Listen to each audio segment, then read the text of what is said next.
জি, আসসালামু আলাইকুম। আপনি কি অপূর্বর বাবা বলছেন? জি স্যার। জি ভাই, আমি তারেক বলছিলাম। জি। আসলে আপনাকে সান্ত্বনা দেওয়ার ভাষা আমার নেই। আমি এতটুকু বলতে পারি যে আমিও আমার ভাইকে হারিয়েছি, তো সন্তান হারানোর বেদনা থেকে বেশি হবে, কম হবে না। আসলে আপনার অপূর্বর জন্য দোয়া করা ছাড়া এই মুহূর্তে তো আল্লাহ দরবারে দোয়া করা ছাড়া আমাদের কিছু করার নেই। আর আর আমরা চেষ্টা করব আমাদের দলের অবস্থান থেকে আইন শৃঙ্খলা বাহিনীকে বলার জন্য যে এটার সাথে যারা জড়িত তাদেরকে যদি শাস্তির আওতায় আনা সম্ভব হয়। স্যার আমাদের তো সব শেষ হয়ে গেছে স্যার, চলার মতন পথ নাই। আপনারা ছাড়া আমাদের একই আছে।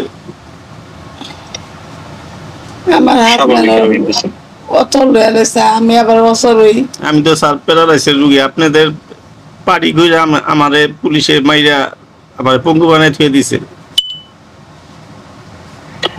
আপনার ছেলে তো দুইজন মধ্যে, অর্ণব এবং অপূর্ব না? না, 3 ছেলে। 3 ছেলে, আচ্ছা আচ্ছা। অপূর্ব মানে কি বড় ছিল না মেজো ছিল? একবার ছোট। আচ্ছা, অপূর্ব ছোট, বাকি দুইজন বড়। হ্যাঁ। আচ্ছা আচ্ছা আচ্ছা। আবু মরেছে, এখন কাজ এরকম কাজ নাই আর। আচ্ছা, আমরা দেখবো আমরা কতটুকু কি করতে পারি, আমরা চেষ্টা করব। আমাদের বহু নেতাকর্মী এইভাবে নির্যাতিত হয়েছে, বহু নেতাকর্মী এরকম সমস্যায় আছে।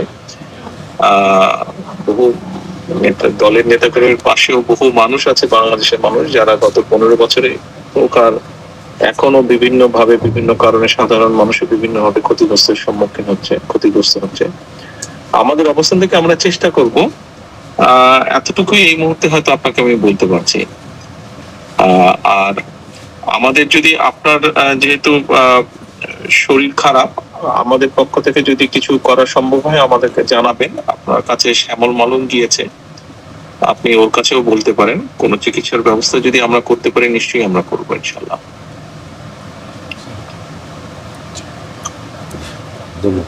হ্যালো। হ্যাঁ স্যার। জি, আপনার যদি পারিবারিক ভাবে যদি কোনো রকম কোনো সহযোগিতার প্রয়োজন হয়, শ্যামল মালুম আমাদের ছাত্র দলের জয়েন্ট সেক্রেটারি যে গিয়েছে আপনার কাছে, কেন্দ্রীয় ছাত্র দলের, আপনি ওর সাথে যোগাযোগ করলে আমরা দলের পক্ষ থেকে অবশ্যই চেষ্টা করব আমাদের সাধ্যমতো ইনশাল্লাহ। আমি স্যার বিএনপি 17 বছরে আমি ক্ষমতা আসলো, আমি কাজ করে খাইতে পারি নাই, বুঝছেন স্যার। বহু বাংলাদেশের লক্ষ কোটি বিএনপি নেতাকর্মীর এরকম অবস্থা হয়েছে।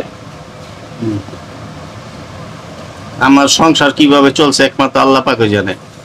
আপনাদের জন্য আমরা দোয়া করি, আমাদের মা খালেদা জিয়া ভালো থাকুক, সুস্থতা কামনা করি, আপনার শরীরও সুস্থ থাকুক, আমরা দোয়া করি। আমরাও আল্লাহর কাছে দোয়া করি যাতে অপূর্বর মতন এই ঘটনা যাতে দেশে না ঘটে, আমরা আল্লাহর কাছে সেই দোয়াই চাই, সেই রহমতি চাই।